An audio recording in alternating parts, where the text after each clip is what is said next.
वीवैप indicator. वीवैप indicator एकमात्र ऐसा indicator है जो इंट्राडे ट्रेडिंग के लिए यूज होता है, सिर्फ और सिर्फ इंट्राडे ट्रेडिंग में इसको यूज करते हैं।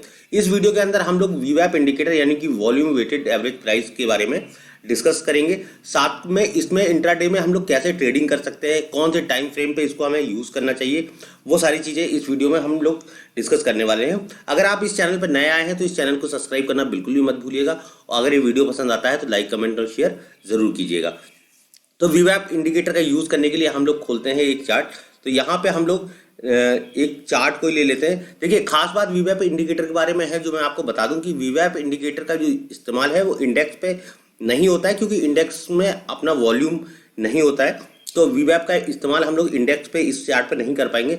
इसके लिए हमें किसी स्टॉक का चार्ट खोलना पड़ेगा। तो हम लोग यहाँ पे स्टॉक में आपका खोल लेते हैं HDFC बैंक का चार्ट। तो आपके सामने HDFC बैंक का चार्ट खुल गया है, इसको हम लोग करेंगे थोड़ा सा जूम। अब HDFC बैंक का ये जो चार्ट है, ये चार्ट है आपका डेली चार्ट। तो डेली चार्ट के अंदर हम लोग, चूंकि हमें इंट्राडे ट्रेडिंग करनी है, तो हमें इसमें जो चार्ट की टाइम फ्रेम है उसका हमेशा ध्यान रखना है। हमें इंट्राडे टाइम फ्रेम आपको इस चार्ट पे लगाना है, वीवैप इंडिकेटर का यूज करना है। तो आपको इंट्राडे की चार्ट लगाना है। 5 मिनट का चार्ट हो सकता है, 15 मिनट का चार्ट हो सकता है, 30 मिनट का चार्ट होता है, 1 घंटे का चार्ट हो सकता है, 2 घंटे का चार्ट हो सकता है। तो इस तरह के चार्ट पे आप उसको लगाइए।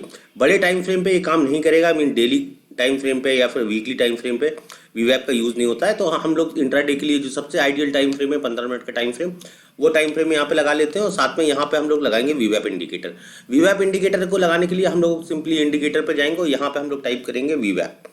वीवैप का मतलब वॉल्यूम वेटेड एवरेज प्राइस होता है, हम लोग पहले डिस्कस कर चुके हैं। अब यहाँ पे देखिए वीवैप इंडिकेटर सामने आ गया है। ये जो आप ब्लू लाइन देख रहे हैं ये है वीवैप इंडिकेटर के सिग्नल्स। ये एक लाइन है, कभी प्राइस जो है वो इस लाइन के नीचे आता चलता है, कभी प्राइस ऊपर चलता है। तो यहाँ पे हम लोग ट्रेडिंग की बात करें कि अगर हम इस स्ट्रैटेजी के साथ वीवैप को यूज करके कैसे ट्रेडिंग कर सकते हैं। देखिए, कभी कभी पोजीशंस इस तरह की होती हैं कि प्राइस जो है ना वीवैप के नीचे भी चल रहा होता है, ऊपर भी चल रहा होता है। यहाँ पे नीचे आया, फिर यहाँ पे ऊपर आया। तो इस तरह की सिचुएशंस में वीवैप इंडिकेटर बहुत बार धोखा भी देता है। तो इस इंडिकेटर की एक्यूरेसी 100% अगर आपको करनी है तो किस तरह से इसमें हम लोग करेंगे। तो पहले हम लोग वीवैप इंडिकेटर की बेसिक सेटिंग जो समझ लेते हैं कि बेसिक सेटिंग वीवैप में क्या होती है। देखिए, वीवैप इंडिकेटर का कलर होता है, तो कलर आप कुछ भी चेंज कर सकते हैं। यहाँ पे मैंने ब्लैक कर दिया। जो लाइन है थोड़ी सी बोल्ड कर देते हैं ताकि ये लाइन थोड़ी सी अलग दिखाई दे, क्योंकि कई बार चार्ट पे मूविंग एवरेज वगैरह लगे रहते हैं। तो हमें वीवैप की लाइन को थोड़ा सा, वीवैप का जो सारा का सारा रिलेशनशिप है वॉल्यूम से है। तो हम लोग यहाँ पे देखते हैं, जैसे ये वॉल्यूम आपको नीचे वॉल्यूम बार दिखाई दे रहे हैं, हल्के रंग के वॉल्यूम बार है।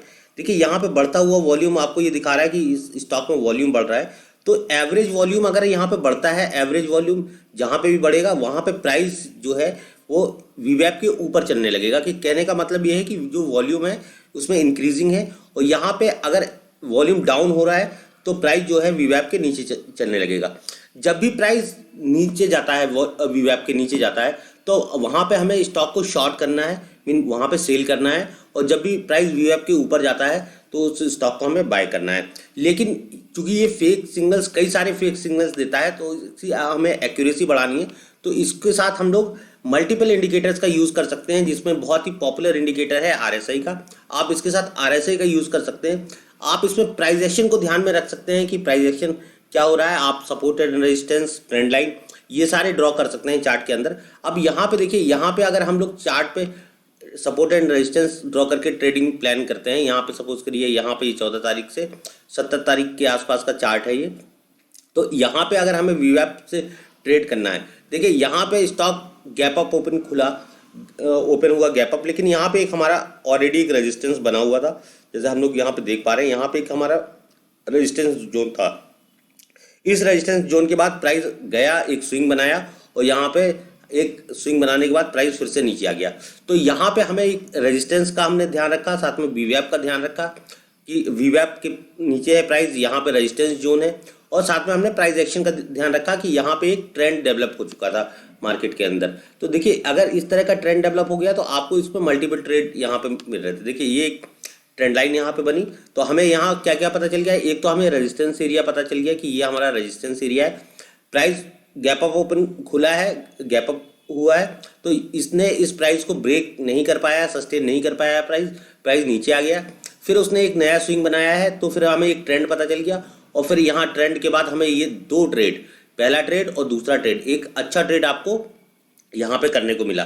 तो अगर इस इंडिकेटर को हम प्राइस एक्शन और RSI के साथ कंबाइन करते हैं, अब हम लोग यहाँ पे RSI का भी हम लोग देख सकते थे। अगर हम लोग यहाँ पे RSI एप्लीकेबल करते तो यहाँ पे हम लोग RSI टाइप करते हैं, रिलेटिव इंडेक्स स्ट्रेंथ इंडेक्स। तो यहाँ पे देखिए कॉन्टिन्यूसली हार गया, लेकिन यहाँ पे RSI भी सस्टेन नहीं कर पाया। RSI में जो सपोर्ट लेवल था, ये सपोर्ट लेवल यहाँ पे ब्रेक कर दिया है इस स्टॉक में।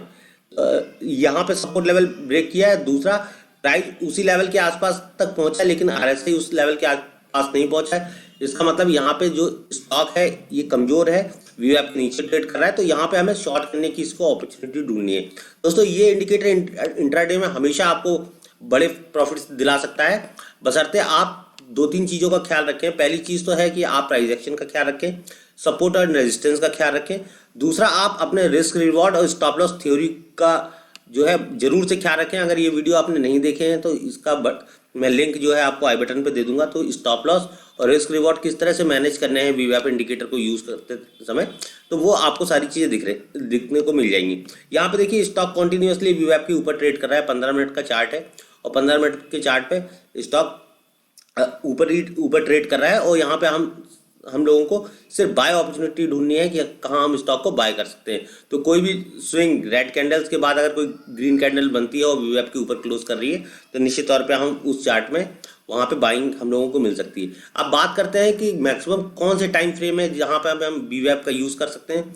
तो पहला तो ये 15 मिनट का टाइम फ्रेम है। हम लोग 30 मिनट के टाइम फ्रेम पे भी VWAP का यूज़ कर सकते हैं। ये देख लिए 30 मिनट का टाइम फ्रेम है। तो अगर इंट्राडे का टाइम फ्रेम माना जाता है 30 मिनट का टाइम फ्रेम, तो उसमें भी हम VWAP का यूज़ कर सकते हैं। देखिए इंट्राडे में मैक्सिमम 3 घंटे की 2 कैंडल्स बनती हैं, 2 घंटे की 3 कैंडल्स बनती हैं, 1 घंटे की 6 कैंडल्स बनती है और बाकी 12 कैंडल्स बनती है 30 मिनट की, और 24-25 कैंडल बनती है 15 मिनट की, और 52 कैंडल्स बनती है 75 कैंडल्स बनती है 5 मिनट की। तो हम लोग इसी टाइम फ्रेम पे 1 मिनट से लेकर 30 मिनट तक और 1 घंटे तक इस टाइम फ्रेम के अंदर हम लोग VWAP का यूज़ कर सकते हैं। अगर हम लोग यहाँ पे आर्ली चार्ट लगा देते हैं तो भी आपको देखिए VWAP मिल जाएगा। लेकिन चूंकि हमें इंट्राडे ट्रेडिंग करनी है तो हमें जो टाइम फ्रेम है वो हमेशा जो आपको चुनना है वो 15 मिनट का टाइम फ्रेम चुनना है। इसके लिए बेस्ट टाइम फ्रेम 15 मिनट का होता है, लेकिन 1 घंटे के टाइम फ्रेम को भी हमें वॉच करते रहना। देखिए कभी कभी 1 घंटे के टाइम फ्रेम पे ये देखिए यहाँ कैंडल VWAP के ऊपर क्लोज होती है और यहाँ पे आपको एक ट्रेड मिलता है, यहाँ पे कैंडल नीचे क्लोज होती है और यहाँ पे आपको एक ट्रेड मिलता है। ये ट्रेड आपको 1 घंटे के चार्ट पे मिल रहे हैं, लेकिन ट्रेड की जो कंफर्मेशन है आप 15 मिनट को 30 मिनट के चार्ट से और 5 मिनट के चार्ट से जरूर लीजिए। एंट्री करने के लिए आप 5 मिनट का चार्ट का यूज़ कीजिए और ट्रेड को समझने के लिए, प्राइस एक्शन को वॉच करने के लिए आप 15 मिनट के चार्ट का इस्तेमाल कीजिए। यही बेहतर टाइम फ्रेम है VWAP को यूज़ करने के लिए। तो आई होप कि आपको VWAP से रिलेटेड अब कोई क्वेरीज नहीं रह गई होंगी। VWAP आपको समझ में आ गया होगा कि इंट्राडे में आपको कैसे VWAP का यूज़ करना है। अगर आपको ये सारी चीज़ें पसंद आई हैं, अगर आप समझ चुके हैं VWAP का यूज़ करना, तो इस वीडियो पे कमेंट बनता है और आप इस वीडियो पे कमेंट जरूर कर दीजिए और साथ में इस चैनल को सब्सक्राइब करना बिल्कुल मत भूलिएगा, क्योंकि ऐसे ही जो नॉलेजफुल चीज़ें हैं, चाहे इंडिकेटर्स को लेके हो, चाहे प्राइस एक्शन को लेके हो या चार्ट एनालिसिस को लेके हो, तो बहुत सारी लर्निंग्स आपको इस चैनल पे मिलने वाली है। मेरा एक्सपीरियंस जो मेरा एक्सपीरियंस है मार्केट को लेके, वो मैं आपके साथ शेयर करता हूँ। तो आप इस चैनल को जरूर से सब्सक्राइब कीजिए। बहुत बहुत धन्यवाद।